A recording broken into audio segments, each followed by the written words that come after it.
여러분, 기독교에서 부활이 없으면 기독교답지가 않고요. 그냥 하나의 종교로 끝날 수 있습니다. 그러나 부활이 있기에 기독교를 종교라 부르지 않고 생명이라고 불러요. 여러분, 부활은 참 신기한데, 부활이라고 하는 것은 여러분 주보에 말씀 노트 있으니까 보시면서 또 적으시면서 하시길 바랍니다. 부활은 죽었다가 다시 깨어나는 게 아니라 영원히 다시 살아나는 것, 이것이 부활이죠.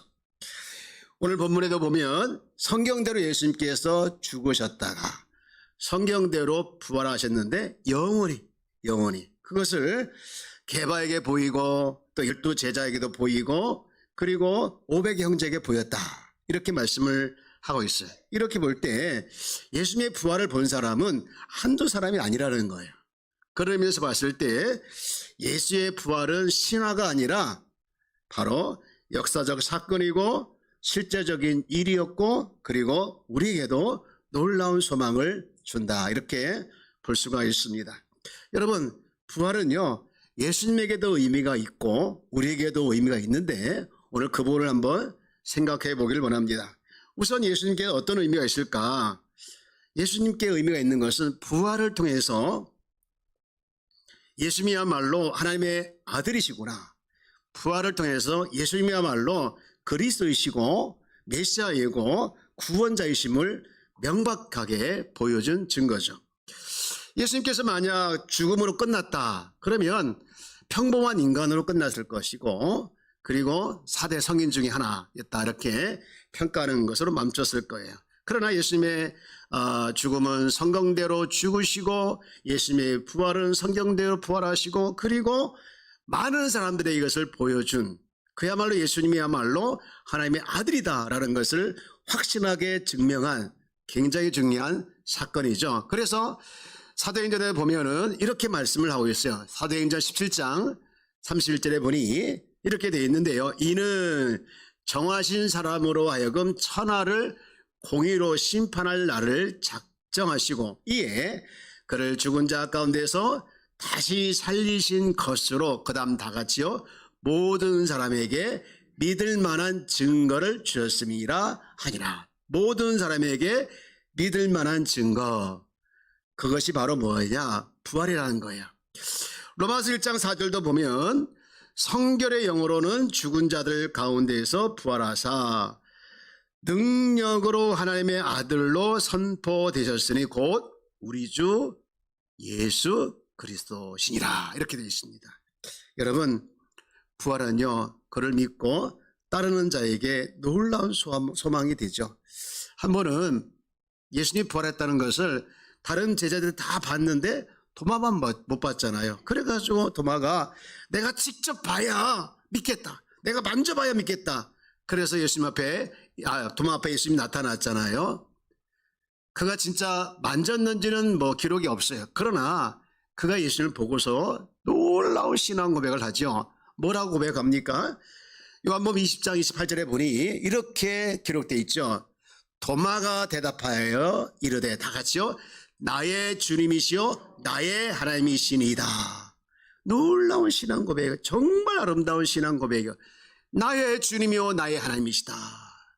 모든 사람의 주님이시고 모든 사람의 하나님이시지만 정말로 나의 주님이고 정말로 나의 하나님이시다, 이렇게 고백을 한 거예요. 여러분, 예수님의 죽으심과 부활은 바로 하나님의 계획이었고 그것을 통해서 하나님의 아들됨을 보여준 명확한 증거라는 것이죠. 이것이 바로 예수님이 가지신 부활의 첫 번째 의미이고요. 그런가 하면 두 번째로 예수님이 정말 예수님이 되셨다는 것이 나에게는 어떤 의미가 되느냐라는 것이죠. 부활이 나에게는 어떤 의미일까? 여러분, 부모님이 자식에게 뭘 줬냐면요, 비싼 뷔페 식당 이용권을 줬어요. 그러면 그 자식은 식당에 가서 맛있는 걸 먹어야 하잖아요. 평소에 먹지 못했던 걸 먹어야 되잖아요. 근데 나중에 알고 보니까 거기 가서 뭘 먹고 온지 아십니까? 김밥 먹고 왔어요. 국수 먹고 왔어요. 그것을 들은 부모님은 야, 잘했다 라고 칭찬하겠습니까? 아이고 답답한 놈 하면서 욕하겠습니까? 뭐죠? 당연히 욕하겠죠. 여러분, 우리도 마찬가지예요. 예수님의 부활, 이 부활의 의미를 잘 모른다면 우리는 그냥 정말 뷔페집에 가서 김밥 먹고 온 사람하고 국수 먹고 온 사람하고 똑같다는 거예요. 그러면 여러분, 예수님의 죽음이, 이 부활이 우리에게 무슨 의미가 있느냐? 굉장히 중요한 의미가 있다면 첫 번째로 나를 거듭나게 하사, 가장 큰 거죠. 바로 하나님의 생명으로 살게 하신 거예요. 저를 한번 따라 해볼까요? 하나님의 생명으로 살게 하신 것이다. 하나님의 생명으로 살게 한 거라는 거야. 여러분, 예수님은 죽음에서 부활하셨죠. 그래서 죽음을 정복했어요. 사람들이 가장 많이 하는 협박이 뭔지 아십니까? 사람들이 가장 많이 하는 협박이 뭔지 아십니까? 너 죽을래? 이거예요. 너 죽을래? 너 죽고 싶어? 이거잖아요. 여러분, 이게 아무것도 아닌데 굉장히 위협한 거예요. 내가 너를 죽일 거야.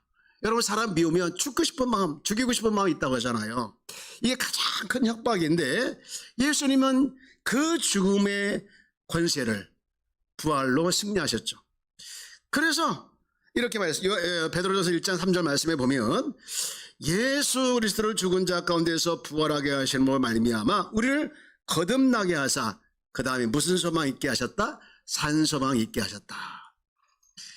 여러분, 예수님이 부활하신 말미암아 우리에게 진짜 소망이 있는, 살아있는 소망 있게 하신 줄 믿습니다. 여러분, 그래서 우리는요, 소망이 있는 자는요 죽음을 두려워하잖아요. 소망이 있는 자는요 죽음을 초월하고 죽어도 나는 하늘나라에 대한 소망이 있기 때문에 그 소망을 가지고 살아가죠. 여러분, 우리의 삶의 힘이 죽어서 부활하신 예수 그리스도가 되기를 주의 이름으로 축복합니다. 로마서 6장에도 보면 4절에 이런 말씀을 하고 있는데요. 그러므로 우리가 그의 죽으심과 합하여 세례를 받음으로 그와 함께 뭐 되었으니? 장사되었으니. 우리 주님과 함께 합하여 세례를 받음으로 그분과 함께 장사됐다. 우리가 예수를 믿을 때 성령의 역사로 말미암아 주님과 우리가 하나가 된 것이죠. 그런데 죽은 자 가운데 살리신 것 같이 우리 또한 새 생명 가운데 뭐 하게 하려고 했다는 거예요? 행하게 하렸다라는 거예요. 여러분, 우리가 예수님의 부활의 의미가 뭐냐? 우리에게 주는 정말 중요한 의미는 바로 새 생명 가운데 살게 하는 것, 새 생명 가운데 살아가게 하는 것, 이것이 정말 중요한 의미라는 것이죠. 여러분, 우리는 어떻게 살아야 합니까?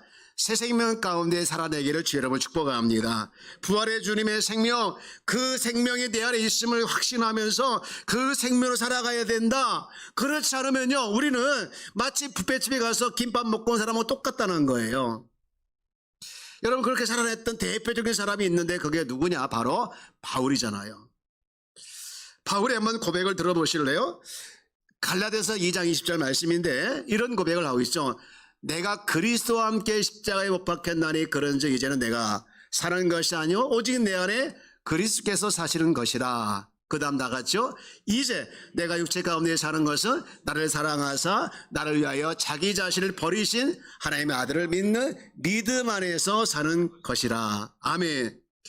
여러분, 이 말씀을 사실 오늘 새벽에도 살펴봤는데요, 좀 더 깊이 들어가서 우리가 그러면 하나님의 생명으로 살아가려면, 하나님의 생명을 살고 싶은데 여러분, 살아가려면 정말 중요한 게 있는데 날마다 우리가 믿음으로, 신앙으로 고백해야 할 세 가지가 있어요. 그것을 지금 이 갈라디아서 2장 20절에서 하고 있습니다. 첫 번째 고백은 뭐냐? 이겁니다. 하나님의 강권적인 사랑의 결과이다라는 거예요. 주보다가 사랑의 결과 이렇게 쓰시면 되겠죠. 여러분, 20절 말씀을 다시 보면 갈라디아서 2장 20절, 내가 그리스도와 함께 십자가에 못 박혔나니. 여러분, 여기 말씀 보면 내가 그리스도와 함께 십자가에 못 박혔다. 여러분, 내가 그리스도와 함께 십자가에 못 박힘으로 말미암아 내가 예수의 생명, 하나님의 생명을 얻게 됐다는 건데요, 이게 내가 노력해서 됐다는 것이 아니에요. 내가 결심해서 됐다는 것이 아니고 내가 스스로 주님과 함께 못 박은 것이 아니라 하나님의 강권적인 사랑에 의해서 내가 그리스도와 함께 십자가에 못 박히게 됨으로 말미암아 내 안에 하나님의 생명이 있게 됐다는 거예요. 여러분, 이것은 하나님의 철저한, 그리고 하나님의 강권적인 사랑이 아니고는 도저히 있을 수 없는 일이 생긴 거지요.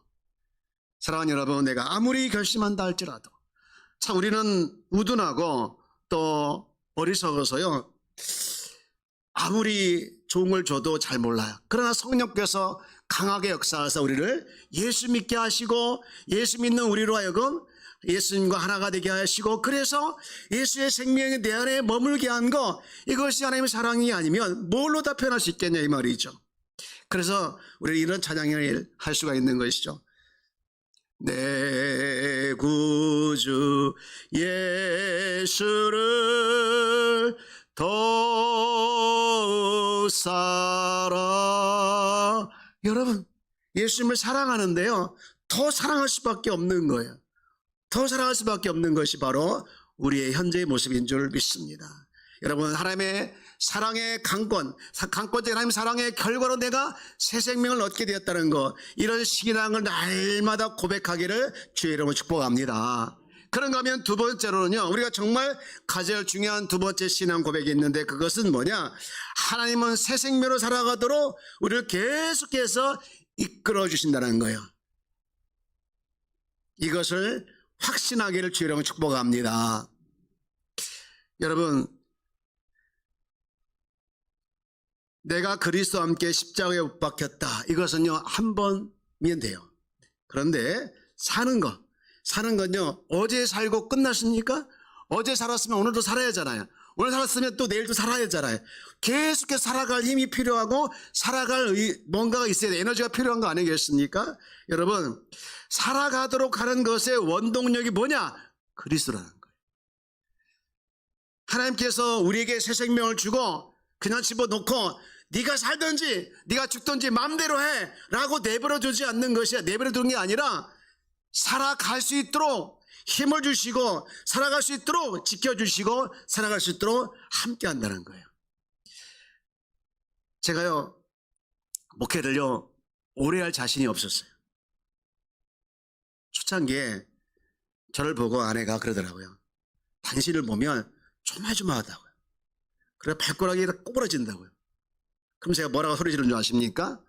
쓸데없는 걱정한다고, 조용히 하라고 소리를 파락 질렀던 적이 있어요. 근데 속으로는요, 맞아 그런 게 있어. 여러분, 제가 자신이 없었는데, 근데요 벌써 30년이 훌쩍 지났어요. 30년이 훌쩍 지나며 생각해 보면 이 많은 세월들을 오게 하신 이유가 뭐냐? 하나님께서 부족한 나를 이끌어 주셨기 때문에 여기까지 왔더라고요. 사랑하는 여러분, 하나님은요 우리에게 새 생명을 주시고 밥을 먹는지 또 잠을 자는지 그냥 두시는 분이 아니라 끝까지 이끌어 가신다는 거예요. 이것을 확신하게 주의 이름으로 축복합니다. 여러분, 내가 그리스도와 함께 살겠다고 다짐한다고 해서, 내가 정말 그리스도를 위해서 내가 죽겠노라고 다짐한다고 선포한다고 해서 되는 거 아니더라고요.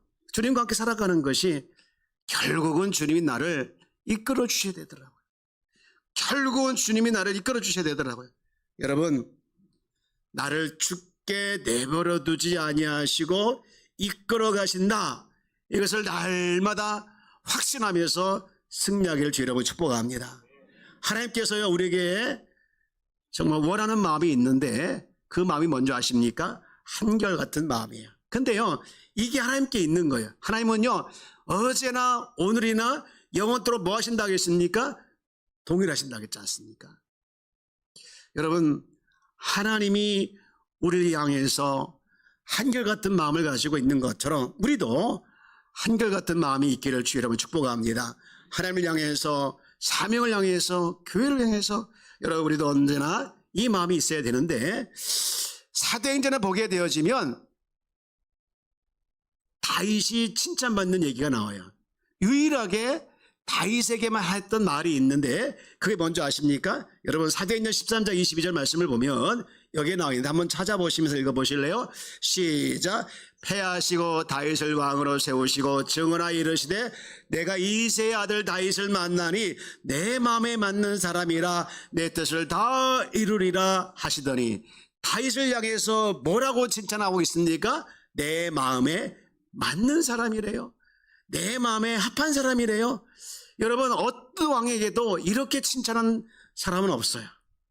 여기 마음에 맞는다를 영어 성경 보니까 테스트파이드더라. 무슨 얘기냐? 증명하다. 이 테스트에서 파생된 단어인데요.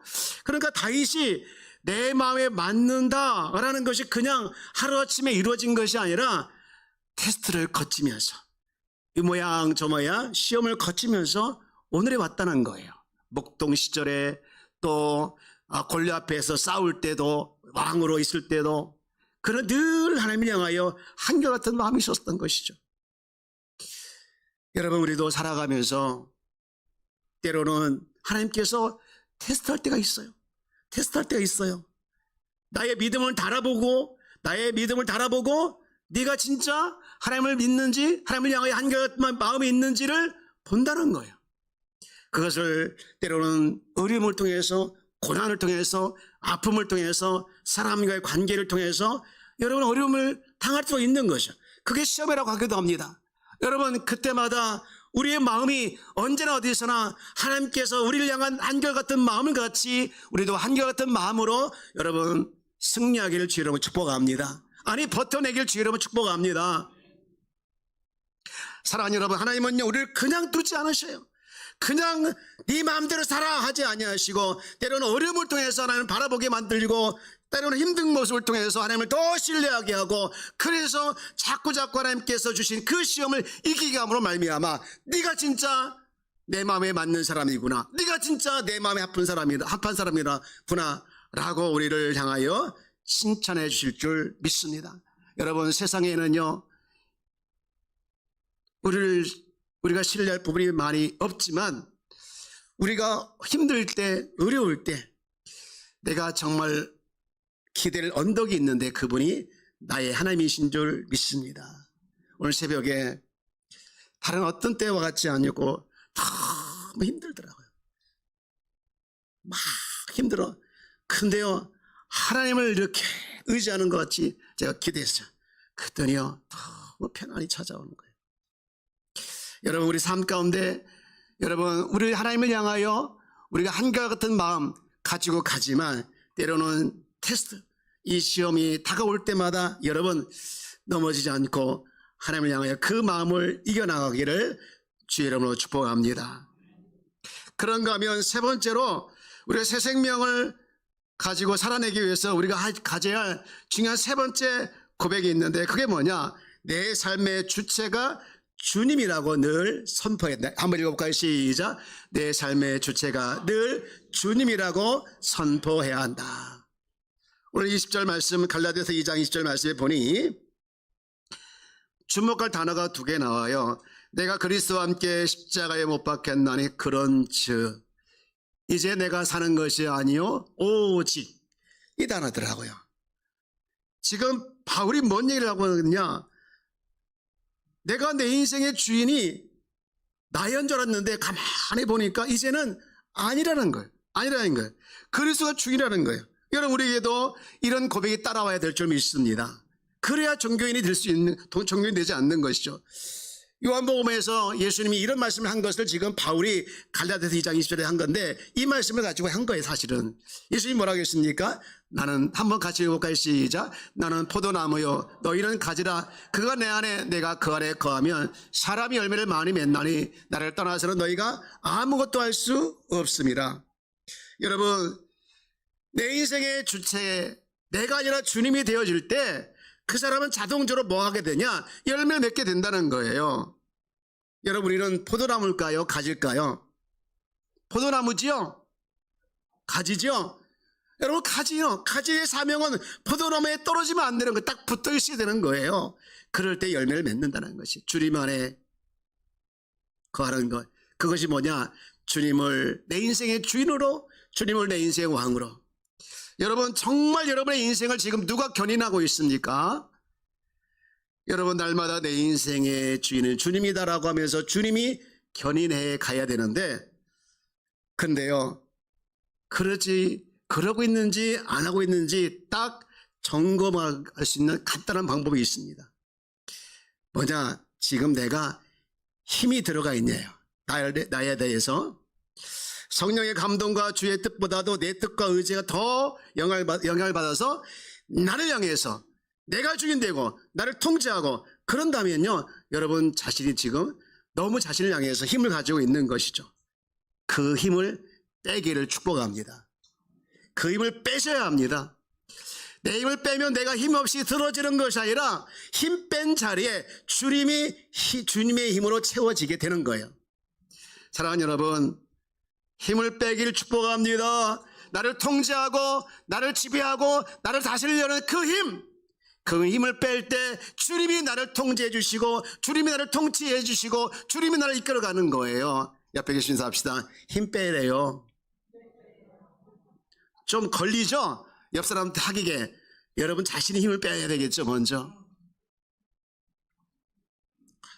이제 말씀을 정리합니다. 오늘 우리 주님이 부활하셨습니다. 할렐루야! 우리 주님이 부활하셨습니다. 할렐루야! 부활의 영광, 부활의 기쁨을 주시는 하나님께 영광의 박수 올리겠습니다. 주님 감사합니다. 감사합니다. 여러분, 부활하신 주님이 나의 주님이 됐다는 게 얼마나 감사하고 얼마나 축복인지 몰라요. 이 큰 은혜 어떻게 감당하겠습니까? 그 주님이 그 주님 안에 있는 생명, 그 생명을 나에게 주셨고, 그래서 나는 이제 그 주님의 생명으로 살아가는, 새 생명으로 살아가는 주님의 자녀인 줄 믿습니다. 그래서 우리는 달라져야 돼요. 뭐로 달라져야 합니까? 내 인생을 내가 통치하며 살아가는 자가 아니라 주님이 더 통치하며 살아갈 수 있도록 달라지길 축복합니다. 내 인생에 내가 주체가 되어서 내가 힘을 가지고 살아가는 자가 아니라 주님이 나의 힘이 되어져서 나의 반석이요 피난처요 바위라고 고백하는 자가 되기를 축원합니다. 여러분, 주님을 더 사랑하였어서 우리 장로님이 기도하셨던 것처럼 부활의 증인이 되어셔서 여러분 때문에 부활이 더 많은 사람이 알게 되었고 믿게 되는 일들이 일어나기를 축원합니다.